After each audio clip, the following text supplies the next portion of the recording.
सभी लोगों को दिवाली की बहुत सारी शुभकामनाएं देता हूं और पत्रकार भाइयों से क्षमा चाहता हूं कि दिवाली के दिन भी आप लोगों को कष्ट करना पड़ा।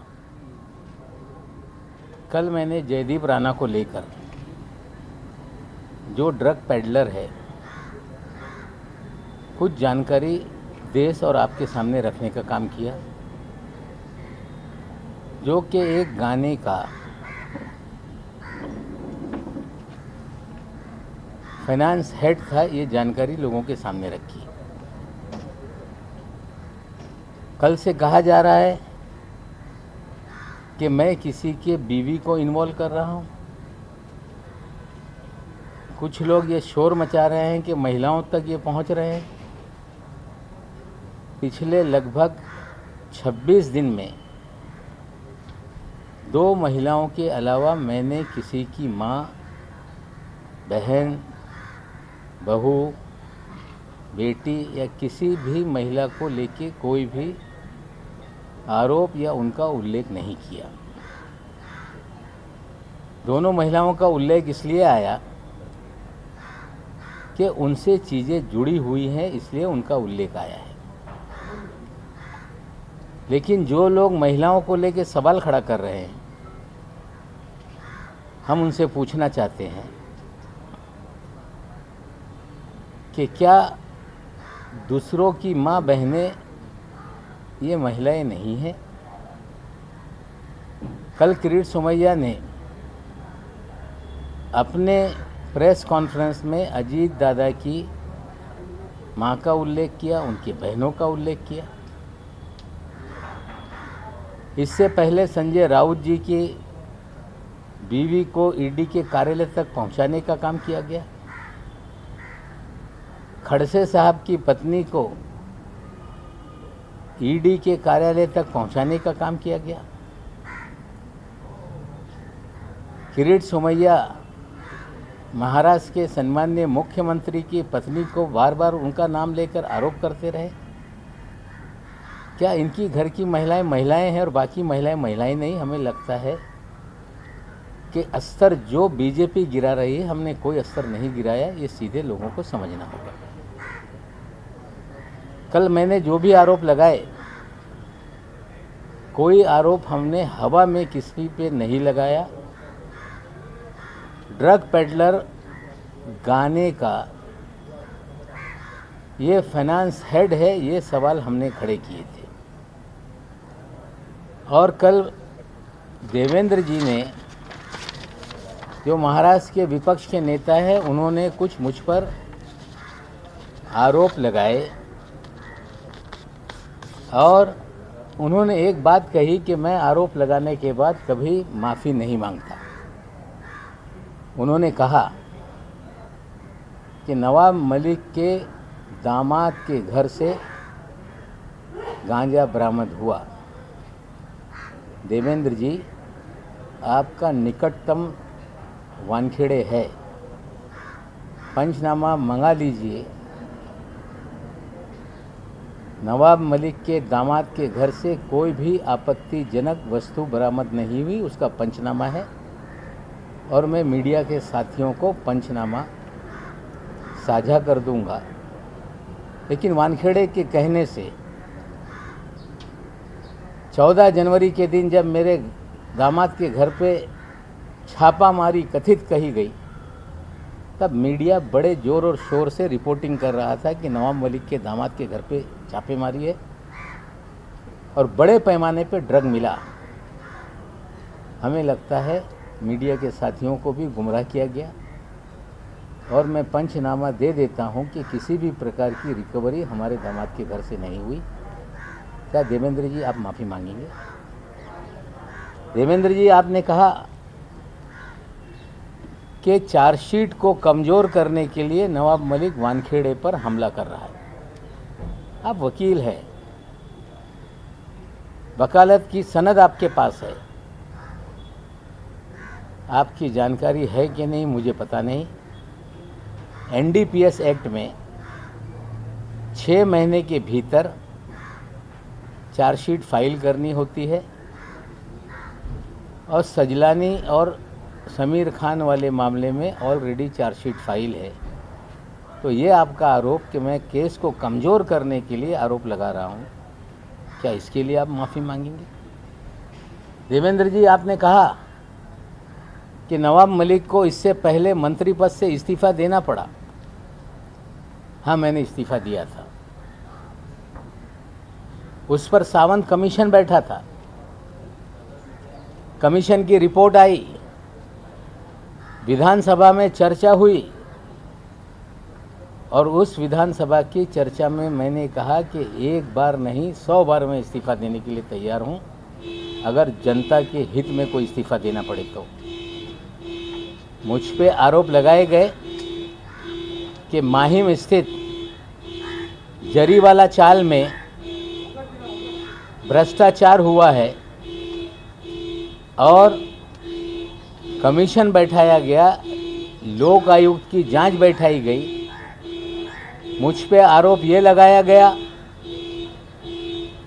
कि नवाब मलिक ने कोर्ट के ऑर्डर को डिफाई किया है, कंटेम किया है, कोर्ट के आदेश का अवहेलना की है।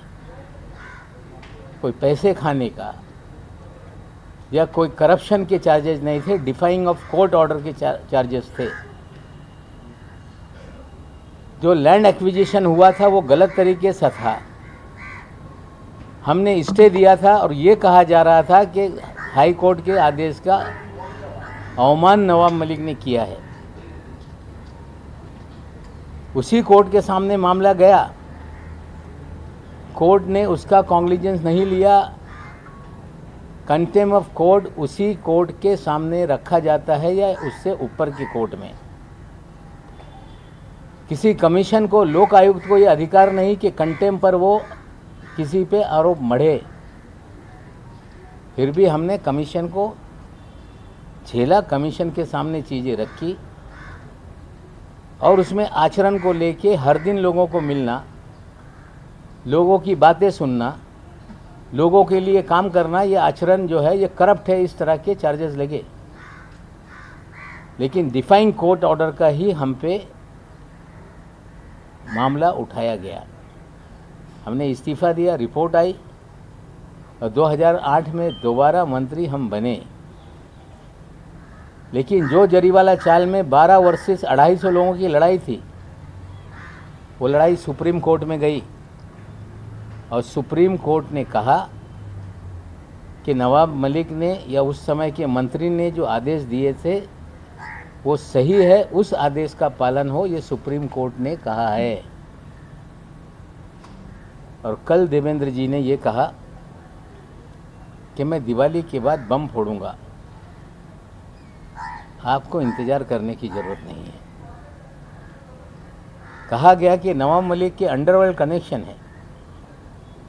62 साल का जीवन इसी मुंबई शहर में बीता। किसी माई के लाल में हिम्मत नहीं कि नवाब मलिक किसी अंडरवर्ल्ड से जुड़ा हुआ है, ये कभी उंगली भी उठाकर मेरे तरफ दिखा सके। ये कहना कि जिनके अपने घर शीशे के हों औरों पे पत्थर नहीं मारते, मेरे पास कोई शीशे का घर नहीं, ना मेरे पास कोई शीश महल है।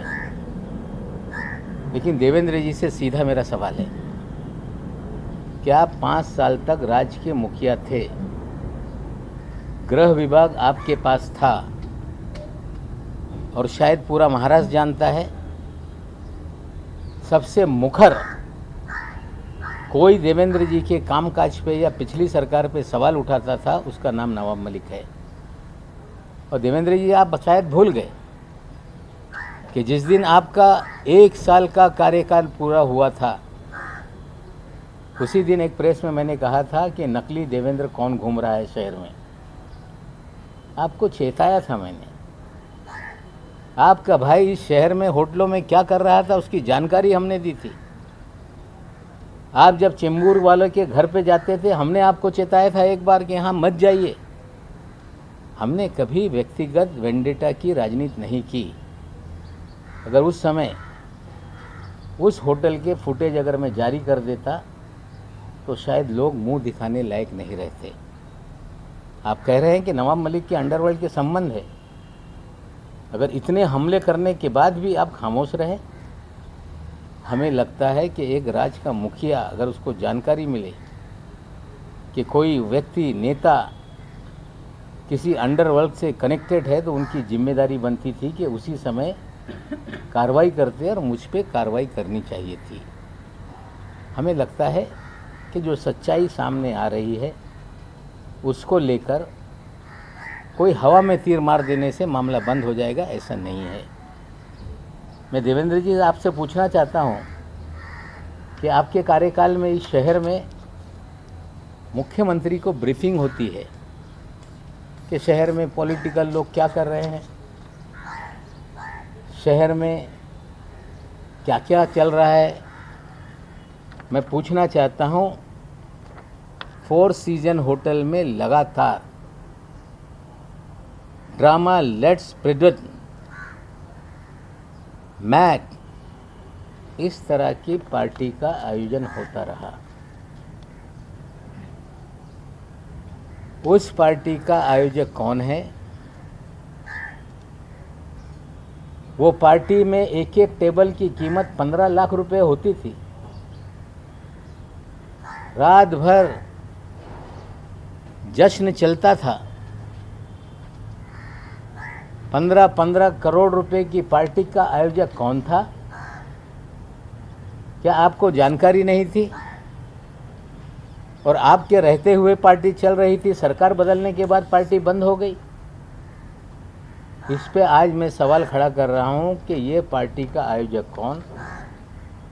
क्या आपकी जानकारी नहीं थी कि 15 करोड़ रुपए की पार्टी चल रही है? क्या आपका पुलिस या तंत्र ये पूरी तरह से कमज़ोर था?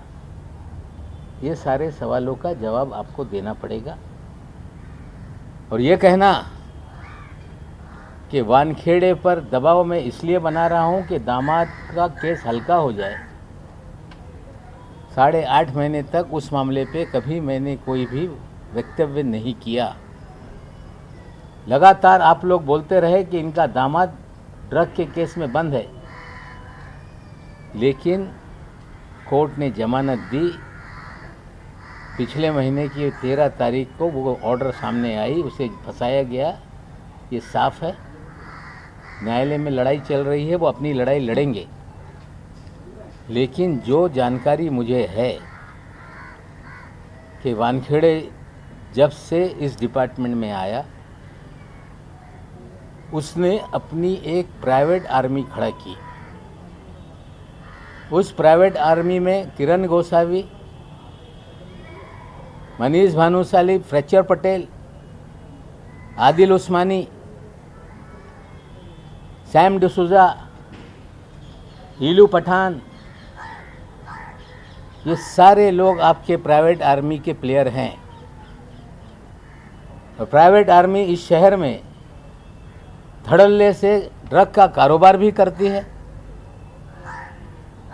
छोटे छोटे मामले उजागर होते हैं, लोगों को फंसाया जाता है, और धड़ल्ले से बड़े मामले इस शहर में चल रहे हैं। और मैंने लगातार कहा कि वानखेड़े के जरिए हजारों करोड़ रुपए की उगाही हुई है। आर्यन खान के मामले में जो साली का बयान है कि 18 करोड़ की डील हुई थी, 8 करोड़ रुपया वानखेड़े के लिए मांगा गया था। सैम डिसूजा सामने आ गया है, वो कह रहा है कि इस तरह की डील थी। सैम डिसूजा भी इनके प्राइवेट आर्मी का ही प्लेयर है। इतने दिन से सैम डिसूजा का नाम चर्चा में है, वो कभी सामने नहीं आया। इसे भी सिखा के समझा कर भेजा गया, और वो कह रहा है कि एनसीबी के लोग उसमें नहीं थे। तो एनसीबी के कार्यालय में किरण गोसावी क्या कर रहा था? एनसीबी के डायरेक्टर के पीछे पोर्ट पे किरण गोसावी कैसे खड़ा था? कैसे 13 लोगों की तस्वीरें चिन्हित करने के लिए सभी को बांटी गई थी? किस तरह से डीजी एनसीबी कह रहे थे 3 तारीख के रात में कि देश के इतिहास में पहली बार मिड समंदर में एक कार्रवाई हुई है। दावा किया जा रहा था कि 15 दिन से प्लानिंग चल रही थी। पूरा फर्जीवाड़ा ये जो है ये वानखेड़े रच रहा था। हमने पहले दिन से गोसावी पे सवाल खड़े किए, भानुशाली पे सवाल खड़े किए, हमने फ्लेचर पटेल पे सवाल खड़ा किया, हमने 3 लोगों को क्यों छोड़ा ये सवाल खड़ा किया, लेकिन हर बार सत्यमेव जयते कर कर भागने लगे। ये फर्जीवाड़े का खेल ये छोटा मोटा नहीं। 15/2020 एक केस समीर वानखेड़े के आने के बाद एनसीबी ने दर्ज किया है। उसी केस में सारा अली खान को हाजिर कराया गया। उसी केस में श्रद्धा कपूर को बुलाया गया। उसी केस में दीपिका पादुकोण को बुलाया गया। सारी फिल्म इंडस्ट्री को 15/2020 की केस में बुलाया गया। आज तक ना वो केस बंद हो रहा है, ना चार्जशीट हो रही है। ऐसा क्या है कि 14 महीने तक कोई केस बंद ही नहीं होता है। इसी केस के तहत हजारों करोड़ रुपए वसूली गए और हमने कहा कि उगाही मालदीव में हुई है। 2 तस्वीरें हमने डाली, एक दुबई की, एक मालदीव की। ये कह के भाग जाना कि मैं दुबई कभी नहीं गया। बहन दुबई गई थी, आप मालदीव में थे। मालदीव का दौरा कोई आसान नहीं होता। इतने लोग जाएंगे तो 20-30 लाख रुपए का खर्चा। ये जांच करे एनसीबी की विजिलेंस टीम कि इसका खर्चा किस अकाउंट से किया गया। ज्ञानेश्वर जी टीवी पे आते हैं, बहुत सारे अधिकारी टीवी पे आते हैं। किसी भी अधिकारी का शर्ट 1500 रुपये से महंगा नहीं, लेकिन समीर वानखेड़े की शर्ट 70,000 रुपये की क्यों होती है? हर दिन नया कपड़ा पहन के क्यों आते हैं? मोदी साहब से भी आगे निकल गए। पतलून लाख रुपए की, पट्टा 2 लाख रुपए का, जूता 2.5 लाख रुपए का, घड़ी 50 लाख रुपए की, 25 लाख रुपए की, 30 लाख रुपए की। एक अपराइड अफसर, वे सारी तस्वीरें आप लोगों को दे दूंगा। अगर जिस तरह के कपड़े इन तमाम दिनों में उन्होंने पहने, उसकी कीमत ही 5-10 करोड़ रुपए की है। क्या ईमानदार अफसर 10 करोड़ के कपड़े पहनता होगा? कोई शर्ट दोबारा हमने पहनते नहीं देखा। इससे बड़ा ईमानदार कोई हो नहीं सकता जो 2 लाख के हर दिन जूते पहने। इससे बड़ा ईमानदार कोई हो नहीं सकता जो लाख रुपए की पतलून पहने। इससे बड़ा ईमानदार कोई हो नहीं सकता जो 70,000 के शर्ट पहने। हमें लगता है ईमानदारी का पैमाना इतना बढ़िया है। ऐसे ही सारे ईमानदार इस देश में हो जाए। हम कामना करते हैं कि ईमानदारों का जीवन शैली इसी तरह से बने। मैं फिर आज अपनी बात पे कायम हूँ कि समीर वानखेड़े ने हजारों करोड़ की वसूली की है, फर्जीवाड़ा किया है। जांच होनी चाहिए। कड़ियाँ जुड़ रही हैं, उगाही का मामला चल रहा है। ये कहा जा रहा है कि बोलने से रोका जाए। सवाल उठाए जा रहे हैं कि नवाब मलिक बोल रहा है। मैं आप लोग को बता दूं, जस्टिस दीपक गुप्ता जी ने अपने भाषण में कहा एक सेमिनार में कि right to dissent, right to criticise, ये फंडामेंटल राइट है। अगर क्रिटिसाइज नहीं होगा, डिसेंट नहीं रहेगा, तो राज्य पुलिसिया स्टेट बन जाएगा। पुलिसिया स्टेट इन्होंने बनाया। 2 ग्राम 5 ग्राम के केसेस बनाए। 26 मामले हमने रखे हैं जिसमें अपने पास से रख कर लोगों को फ्रेम किया गया। एनसीबी का जो काम था कि आज तक कोई तुमने पकड़ा, तो कहाँ से ये आया, इस तक आप क्यों नहीं पहुँचे?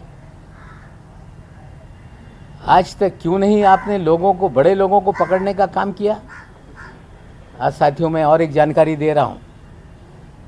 कि महाराष्ट्र के JNPT पोर्ट पर 3 कंटेनर 51 टन पॉप सीड जो पोस्ता होता है, अफीम का बीज होता है, वो 15 दिनों से पोर्ट पर है। हम जवाब चाहते हैं DRI से कि 15 दिन में आपने केस रजिस्टर क्यों नहीं किया, क्यों NDPS का मुकदमा दर्ज नहीं हुआ। भयंकर खेल इस देश में चल रहा है। चाहे मुंदड़ा पोर्ट पे ड्रग पकड़ी जाए, NIA के बाद जांच चली जाए, धंधे बस्ते में चली जाए। पिछले 10-12 दिन पहले एक केस आया था ड्रग का, वो भी 8 दिन के बाद उजागर हुआ। आज 51 टन पॉप सीड वहाँ पड़ी है, उसके लेकर कोई भी मुकदमा दर्ज नहीं हो रहा है, केस दर्ज नहीं हो रहा है। पूरा खेल ड्रग का कहीं ना कहीं राजनीतिक संरक्षण के बिना नहीं चलता और ये बहुत ही खतरनाक तरीके से देश को उलझाया जा रहा है। ड्रग पूरी तरह से ख़त्म हो, हम साथ में लोगों के हैं, लेकिन अगर राजनीतिक संरक्षण में ड्रग का धंधा चलेगा, जिनको ड्रग रोकने के लिए जिम्मेदारी दी जाएगी वही ड्रग का धंधा करवाएंगे, प्राइवेट आर्मी बना के उगाही करेंगे, ड्रग बेचने के लिए लोगों को खुला छोड़ेंगे, तो हमें लगता है लोगों को इसके लिए खड़ा होना पड़ेगा। दूसरी एक घटनाक्रम और हुआ है। अनिल देशमुख जी कल गए, जब सारे लीगल मीन्स जो भी थे उनके पास, उन्होंने आजमाया और स्वयं हाजिर हुए।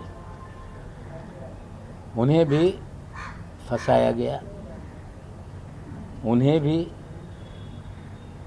जो आरोप लगाने वाला था परमवीर सिंह, वो फरार है, और जिस पे आरोप लगाया गया, जो जांच को सहयोग करने के लिए हाजिर किया गया, उन्हें गिरफ्तार किया गया। ये सारी कार्रवाई राजनीति से प्रेरित है, सरकार को बदनाम करने के लिए है, नेताओं को डराने के लिए है। हम ये साफ कह देते हैं कि फिर ट्वीट आ रहे हैं कि अगली बारी अनिल परब जी की है। ये नेताओं को डराना और सत्ता के दुरुपयोग का काम बंद हो। ठीक है, अनिल देशमुख जी को आपने गिरफ्तार किया है, कानून अपना काम करेगा। फर्जीवाड़े से लोगों को फंसाओगे, आज नहीं कल चीज़ें सामने आएंगी। लेकिन परमवीर सिंह कहाँ है, इसकी जवाबदेही ये केंद्र सरकार की है। महाराष्ट्र से वो पंजाब चले गए, चंडीगढ़ चले गए, उसके बाद लौटे नहीं। कहा यह भी जा रहा है कि वे विदेश में, तो भागने के 3 ही रास्ते हैं। लुकआउट नोटिस के बावजूद कोई व्यक्ति देश छोड़ के या तो हवाई जहाज से जा सकता है या रोड के रास्ते उत्तराखंड, उत्तर प्रदेश, बिहार से नेपाल वाया अगर वो गए हैं, तो तीनों जगहों पे भारतीय जनता पार्टी की सरकारें हैं। क्या अन्य लोगों की तरह भी परमवीर सिंह को भगाया गया, उनके जरिए झूठे आरोप लगा के सरकार को बदनाम करने का काम किया गया? इसका भी जवाब लोगों को, बीजेपी को देना होगा। मैं आज फिर एक आपको व्हाट्सएप चैट आपको बता रहा हूँ कि मैंने जब लेडी डॉन का उल्लेख किया तो कहा गया कि हमारा भाई एक ईमानदार अफसर है, हम उसके कामकाज में ध्यान नहीं देते। मैं आपको एक व्हाट्सएप चैट अभी शेयर करता हूँ जिसमें एडवोकेट जैस्मिन वानखेड़े, एक जो ड्रग के मामले में कोई गिरफ्तारी हुई होगी, उस केस से रिलेटेड वो व्यक्ति जैस्मिन वानखेड़े को मैडम एड्रेस भेजो करके कह रहा है। जैस्मिन वानखेड़े अपना विजिटिंग कार्ड, लोकल लोकेशन उसको शेयर कर रही हैं।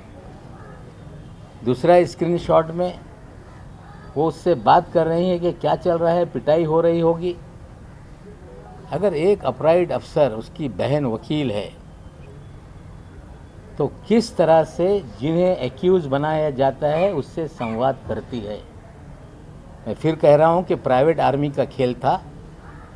उगाही के धंधे में ये सारे प्राइवेट आर्मी के लोग थे और लेडी डॉन भी इस धंधे में शामिल थी। मैं आज फिर कह रहा हूं, निश्चित रूप से महाराष्ट्र मुंबई की पुलिस जांच कर रही है। वानखेड़े भाग रहे हैं कि मुकदमा मामला सीबीआई को दे दो, एनआई को दे दो। वानखेड़े भाग रहे हैं कि नवाब मलिक को बोलने पे रोक लगाई जाए।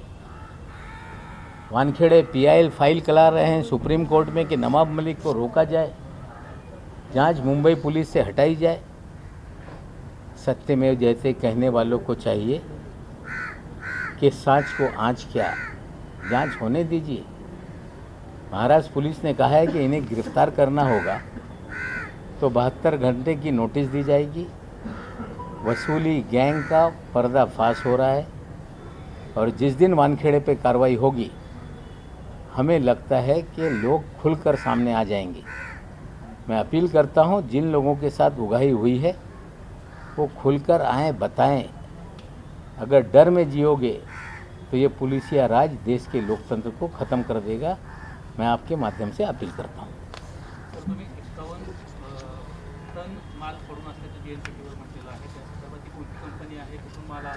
नाही, याच्या सगळ्या कागदपत्र माझ्याकडे थोड्या वेळेत येणार आहे। मी आपल्याला व्हॉट्सअपवर सगळं शेअर करतो। सर, आपने बहुत सारी चीज़ें कही, एक एक चीज़ों को सिलसिलेवार तरीके से। पहला तो आपने केस नंबर 15-20 का कहा, इसमें अभिनेत्रियों को बुलाया गया, इस आधार पे कह रहे सर उसमें क्या क्या हुआ, अगर थोड़ा और विस्तार से बता पाए आप। देखिए, ऐसा है, कोई भी मामला आपने दर्ज किया है केस, तो उसका इन्वेस्टिगेशन 13-14 महीने तक क्यों नहीं कंप्लीट हो रहा है। उसी केस में आपने फिल्म जगत के लोगों को बुलाया ये कह के कि व्हाट्सएप चैट में मिला है, और आज तक उस केस में कोई भी गिरफ्तारी नहीं हुई है। उसी केस की आड़ में उगाही का धंधा है। क्लोज़र या तो कर देते या चार्जशीट लगा देते, लेकिन 14 महीने तक एक मामला खुला हुआ है जिसमें फिल्म वालों को लगातार सम्मन किया जाता है, उगाही की जाती है। इससे बड़ा उदाहरण नहीं हो सकता। सर, आर्थिक की बातें की, हज़ारों करोड़ में उगाही, उसके लिए कुछ सबूत मिल पाए आपको? क्योंकि देखिए, ऐसा है कि अभी तो 18 करोड़ की डील वाला मामला खुल रहा है। 8 करोड़ रुपया वानखेड़े के लिए मांगा गया था, ये बात सामने आ रही है। अगर डील हो रही थी आर्यन को लेके 18 करोड़ की, तो सारे अभिनेता अभिनेत्रियों से डील हुई है। डर के मारे कोई नहीं बोल रहा है। मालदीव में भी उगाही हुई, घर के लोग भी उगाही के धंधे में थे, प्राइवेट आर्मी के सारे लोग उगाही के धंधे में थे। हमें लगता है अभी एक उगाही का मामला जो खुला है, पुलिस उसकी जांच कर रही है, कड़ियाँ खुलेंगी। जो सैम डिसूजा आया था वो भी उनका आदमी था, उसमें एक घूले का उसने नाम लिया है जो बैंकर है। एक और कोई सुनील पाटिल का नाम सामने आया है। मेरी जानकारी है कोई वाघमारे नाम का भी व्यक्ति उसमें है। हमें लगता है कड़ियों से कड़ियाँ जुड़ेंगी तो 18 करोड़ की उगाही का मामला इस्टेब्लिश हो रहा है। मुंबई पुलिस अभी चीज़ों को देख रही है।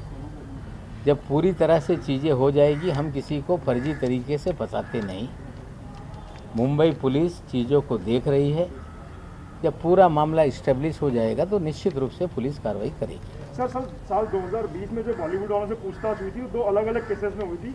FIR नंबर 15 ऑफ 2020 और 16 ऑफ 2020। एक केस दिल्ली की टीम देख रही थी और एक केस मुंबई की टीम देख रही थी। तो क्या दिल्ली की टीम ने भी जिन लोगों को बुलाया था कि दीपिका पादुकोण उसमें थी, क्या उनसे भी उगाही हुई है? दिल्ली टीम की इंक्वायरी वाले केस की भी डिपार्टमेंट एक है, दिल्ली का हो मुंबई का हो मुझे पता नहीं है। NCB है, और एक VV सिंह नाम का कैरेक्टर सबसे महान है इस NCB में। मैं आज जिम्मेदारी से कह रहा हूं कि जब मेरे दामाद को बुलाया गया तो VV सिंह ने कहा कि I want to buy Land Cruiser. अगर मेरे दामाद से लैंड क्रूज़र की बात करते हैं तो क्या खेल चल रहा था खुलेगा। और मैं सारी चीज़ों को, ये जो गलत चीज़ें हो रही हैं उसके एक एक सबूत हम रखेंगे। अभी तो उगाही का धंधा हो रहा था, ये इस्टेब्लिश हो रहा है। पुलिस की जांच जैसे जैसे आगे बढ़ेगी, हमें लगता है एक बार वानखेड़े गिरफ्त में आ गया तो लोग खुलकर सामने आएंगे। और वीवी सिंह, जिसे इसके पहले करप्ट है करके साइड में रखा गया था, वानखेड़े ने फिर इस खेल में उतारा है। कहीं ना कहीं पूरा रचा रचाया उगाही का धंधा है। जो ये सारी कड़ियाँ जुड़ रही हैं, केपी गोसावी, साली, सैम डिसूजा, और सबसे बड़ा उसके अंदर जो गवाह होगा, जिस गाड़ी का जिक्र किया गया है, ये सारे खेल के बाहर का वो आदमी है। वो ड्राइवर इस गाड़ी में सुन रहा होगा, लोकेशन को कंफर्म कर सकता है। हमें लगता है पुलिस अपना काम करे, और पूरी तरह से इस्टेब्लिश हुआ है कि उगाही का 18 करोड़ की डील हुई, 50 लाख एडवांस उठाया गया और 8 करोड़ की हिस्सेदारी वानखेड़े की थी। सर, आपने करोड़ों रुपए और सर लाखों रुपए के कपड़े पहनते, वानखेड़े लाखों रुपए के कपड़े पहनते, कभी कपड़े रिपीट नहीं करते, किस आधार पर ये कह रहे हैं सर? आप कुछ सबूत आप उनकी सारी तस्वीरें देख लें, जूते देख लें। लुई विटॉन का जूता 2-2 लाख रुपए का है, जूते बदलते रहते हैं।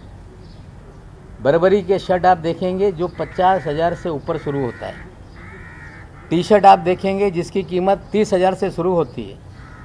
पारते पाते नाम की कोई घड़ी है, मुझे पता नहीं, घड़ियाँ रोज़ बदलती है, जो 20 लाख से उसकी बिगिनिंग है और 1 करोड़ तक की घड़ी आती है। ईमानदार अफसर का ये पहरावा, ईमानदार अफसर का ये रहन सहन, हम कामना करते हैं कि इतना जो रहन सहन है ईमानदार अफसर का, ये पूरे देश के ईमानदार लोगों का हो जाए। हम कामना करते हैं। ईमानदारी का पैमाना ये है, तो हमें लगता है कि ये कोई नया पैमाना इस देश में शुरू हुआ है। ये सवाल हम पूछते हैं। सर, मगाशी सर तुम्ही समीर वानखेडे पर्यंतच होतात, आता तुम्ही एनसीबीच्या सगळ्याच लोकांना त्याच्यामध्ये, तुमचं म्हणणं आहे का की आता एनसीबीचे सगळेच लोक याच्यामध्ये इन्व्हॉल्व आहे? कालपर्यंत तुम्ही केवळ समीर वानखेडे आणि त्यांची गँग असं तुम्ही म्हणत होतात, आज तुम्ही म्हणताय की एनसीबीचे इतर अधिकारी सुद्धा त्याच्यामध्ये? नाही, व्ही सिंग आहे एनसीबीमध्ये। व्ही सिंग आणि माने नावाचा त्यांचा ड्रायव्हर, हे प्रायव्हेट आर्मीसोबत हे 2 अधिकारी जास्त इन्व्हॉल्व आहे। मी आज पुन्हा हे दाव्याने सांगतोय। अनिल देशमुख साहेब, ज्यांच्यावर पॉलिटिकल मोटिवेशननी परमवीर सिंग ज्यांनी वाझेंना रिइन्स्टेट केला होता, त्यांच्या माध्यमातून या शहरामध्ये दहशत निर्माण करून खंडणी गोळा करत होते। हे गोष्ट समोर आल्यानंतर अनिल देशमुख साहेबांनी आणि माननीय मुख्यमंत्रींनी परमवीर सिंग यांना त्या पदातून होमगार्डकडे ट्रान्सफर केल्यानंतर परमवीर सिंगनी 100 कोटीचा टार्गेट देण्यात आला होता असा आरोप केला। तदनंतर केस सीबीआयकडे गेले। सीबीआयने याचा तपास सुरू केला आणि एक राजकीय कट कारस्थान करून या सरकारला बदनाम करण्यासाठी त्यांच्यावर कारवाई सुरू झाली। ते न्यायालयामध्ये दाद मागत होते, वारंवार ईडीच्या संमन आल्यानंतर त्यांना उत्तर देत होते की मी कोर्टाकडे दाद मागितलेली आहे, त्यानंतर मी तुमच्याकडे येणार आहे। ते स्वतः काल गेले। 4.5 कोटी रुपये त्यांनी वाझेंनी जे सांगितलं आहे त्याच्या आधारावर त्यांच्यावर आरोप निश्चित करण्यात आले, पण ज्यांनी हा आरोप लावला तोच फरारी आहे, तोच समोर येत नाही। बातमी येत आहे की ते बेल्जियममध्ये कुठेतरी आहे। लुकआउट नोटीस असताना ते बाहेर पडून कसे गेले? त्यांना सेफ पॅसेज देण्यात आला काय? 3च मार्ग त्यांना होऊ शकते, एक तरी समुद्रमार्गाने ते गेले असतील, मग ते पण केंद्र सरकारच्या अंतर्गत आहे। हवाई मार्गाने गेले असतील ते पण केंद्र सरकारच्या अंतर्गत आहे, किंवा रोड मार्गाने नेपाळच्या माध्यमातून ते पडून गेले असा सांगण्यात येत आहे। ते मार्ग बिहार असतील, UP असतील, उत्तराखंड असतील, तिन्ही ठिकाणी भाजपच्या सरकार आहे. याच्या उत्तर ते कसे पडून गेले हे जबाबदारी भारतीय जनता पक्षाची आहे. राजकीय सूडबुद्धीने लोकांवर बोगस केसेस निर्माण करताय, लोकांवर दडपण करणे, दबाव निर्माण करणे. जे बंगालमध्ये उद्योग होता तोच उद्योग महाराष्ट्रामध्ये आहे. देवेंद्रजी सांगताय की अर्धा मंत्रिमंडळ हे तुरुंगात जाणार आहे. केंद्रीय यंत्रणा तो CBI असेल, इन्कम टॅक्स असेल, ED असेल, NCB असेल, याचा वापर करून या राज्याला, राज्य सरकारला, महाराष्ट्राच्या नेत्यांना बदनाम करण्याच्या कट कारस्थान आहे. यांना कळलं पाहिजे. आमच्या नेत्यांना पण तुम्ही नोटीस पाठवला होता. महाराष्ट्राची जनता पवार साहेबांना नोटीस आल्यानंतर निवडणुकीमध्ये त्याचा उत्तर लोकांनी दिलंच आहे. आणि महाराष्ट्राची जनता उघड्या डोळ्यांनी बघते की भाजप या यंत्रणेचा वापर करून लोकांवर दबाव दडपण कसं निर्माण करते आणि निश्चित रूपाने याच्या उत्तर जनता देईल. सर, इनकम टैक्स की जो ऑफिसर से सर इनकम टैक्स की जो बात की आपने सर इस डिपार्टमेंट का उन्होंने आज अजीत पवार की 10 करोड़ रुपए की प्रॉपर्टी जो है वो प्रोविजनली अटैच की है. इसमें गोवा का नहीं, देखिए ऐसा है, बेनामी होगी कोई अगर है तो उनको अटैच करने का अधिकार है. लेकिन बेनामी का मतलब ये नहीं होता कि किसी के नाम से नहीं है. कोई ना कोई उसका मालिक होगा. आप ये कह दो कि ये संपत्ति इसकी है, ऐसे नहीं चलता. कोई कारोबारी है उसकी संपत्ति है. कोई अजीत पवार के ड्राइवर की संपत्ति नहीं, कोई अजीत पवार के नौकर की संपत्ति नहीं. किसी और की संपत्ति आप अटैच करके उस पर ये अजीत पवार की बेनामी संपत्ति है, ये आरोप लगाना उचित नहीं. ये ऐसा नहीं कि भारतीय जनता पार्टी के मंत्रियों के ड्राइवर के नाम पे कोई संपत्ति निकल आई. ये ऐसा नहीं कि कोई बीजेपी के केंद्रीय मंत्री के किचन के कुक के नाम पे संपत्ति निकल आई. हमें लगता है ये बदनाम करने का खेल है. और कोई भी एजेंसी कार्रवाई करती है और उसे हर व्यक्ति को न्यायालय में अपनी लड़ाई लड़नी पड़ती है. भुजबल साहब को लेके भी इसी तरह से हुआ.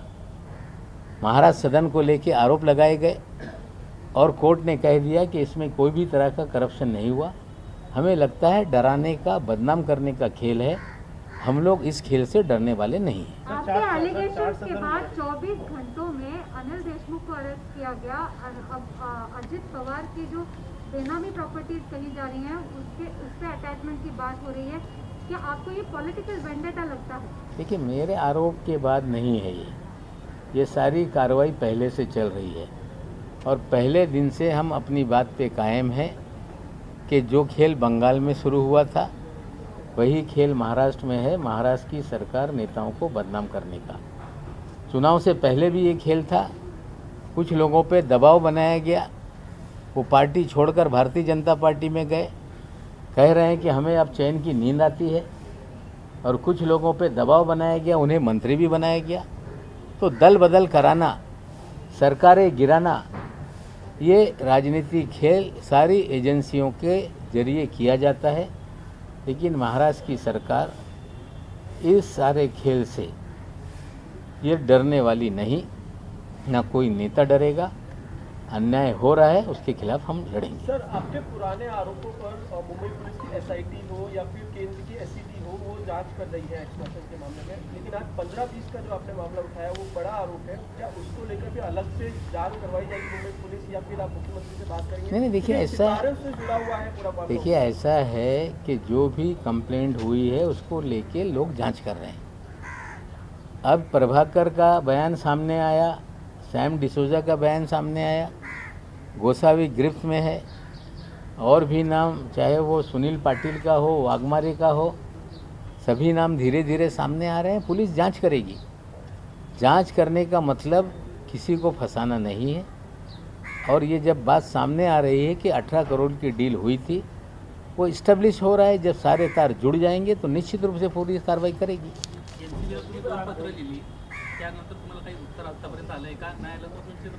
हे बघा, असं आहे, NCBला मी पत्र लिहिलं आहे की याला निनावी पत्र म्हणून दुर्लक्षित करू नका.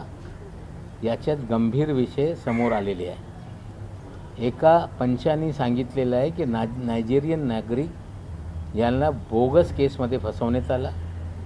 ब्लँक पेपरवर सह्या घेण्यात आली.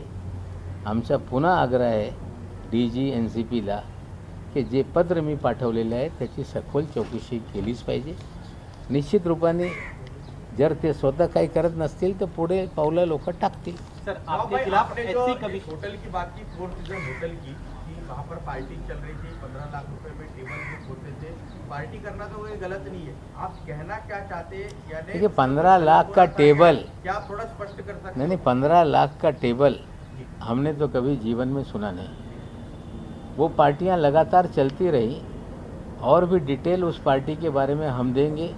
कभी कोई इस शहर में 15 लाख रुपए का कोई टेबल बुक होते हुए पार्टी मैंने नहीं सुनी थी. कहीं ना कहीं इन पार्टियों में ड्रग का खेल चल रहा था. थँक्यू. सीसीटीव्ही देखील तुमच्याकडे प्रशासनाने बोलला होता तर ते तुम्ही समोर आणणार आहात का? जर अशा पद्धतीने एवढ्या मोठ्या प्रमाणात दिवसाला 15 कोटींपेक्षा जास्त जर व्यवहार होत असतील त्यावेळेस ते नाही बघा असं आहे, एक CCTV जेव्हा हॉटेलमध्ये काही लोक बसून काही उद्योग करत होते, मी जेव्हा देवेंद्रजीचा 1 वर्ष पूर्ण झाला होता त्यावेळी मी प्रश्न उपस्थित केला होता, हा तोत्या फडणवीस कोण आहे. आम्ही त्यांना सावध केला होता की हे योग्य नाही. त्या काळातले CCTV पण माझ्याकडे होते, मी तेव्हा रिलीज केलेलं नाही आणि मी पुन्हा ते CCTV रिलीज करणार नाही. समझदार को इशारा काफ़ी है. सर आपके खिलाफ सर SC कमीशन में वो गए हैं, क्या आप भी लीगल कोई जानकारी ले रहे हैं? देखिए SC कमीशन में वो गए कि मेरा सर्टिफिकेट वैध है. अरुण हलदर जी पहले दिन बोल रहे थे कि उन्होंने धर्म परिवर्तन नहीं किया. दूसरे दिन उनके घर पे चले गए. हमने कहा कि उनका ये अधिकार नहीं है. 1994 में सुप्रीम कोर्ट का एक आदेश आया था, जब फर्जी सर्टिफिकेटों की बाढ़ आई थी तो हर ज़िले में स्क्रूटनी कमेटी का गठन हो और उसके तहत एक कौशी जुडिशियल अथॉरिटी निर्माण की गई और महाराष्ट्र में वो है. हलदर जी का वो जुरिडिक्शन नहीं था, वो सर्टिफिकेट को वैध डिक्लेयर कर रहे थे. वो भी जिस पे आरोप लग रहा था उसके घर जाके कल ये गए. वहाँ पे सापला जी पूर्व केंद्रीय मंत्री जो SC कमीशन के चेयरमैन हैं, उनको कागजात उन्होंने सौंपा है और उन्होंने स्पष्ट कर दिया कि मैं महाराष्ट्र की सरकार को भेजूंगा. सर्टिफिकेट फर्जी है या असली है, इसकी जांच के लिए सुप्रीम कोर्ट के आदेश से स्क्रूटनी कमेटी का गठन होता है. महाराष्ट्र के हर ज़िले में उसका गठन है.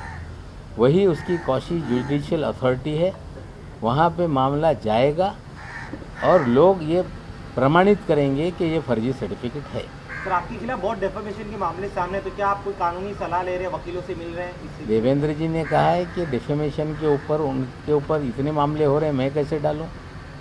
डिफेमेशन करना लोगों का अधिकार है, डिफेंड करना ये मेरा अधिकार है. लोग पहले कह रहे थे कि 100 करोड़ रुपए का हम डिफेमेशन करेंगे.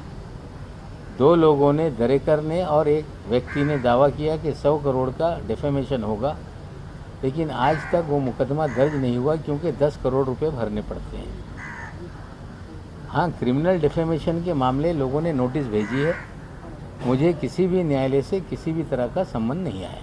भाई जब भी आरोप लगे हैं महाराष्ट्र गवर्नमेंट के किसी भी मंत्री पर, CBI ED ने उसकी जांच शुरू कर दी. अब कहा जा रहा है कि दिवाली के बाद बम फोड़ा जाए, तो क्या आपको चिंता हो रही है कि आपके खिलाफ भी जांच शुरू हो जाए? हम हैं तैयार, मैंने कल कहा है तैयार हम. अरे खाली ये तो ED CBI की धमकी तो कई दिनों से दी जा रही है. लेकिन एक गंभीर विषय फिर मैं बोल दूँ.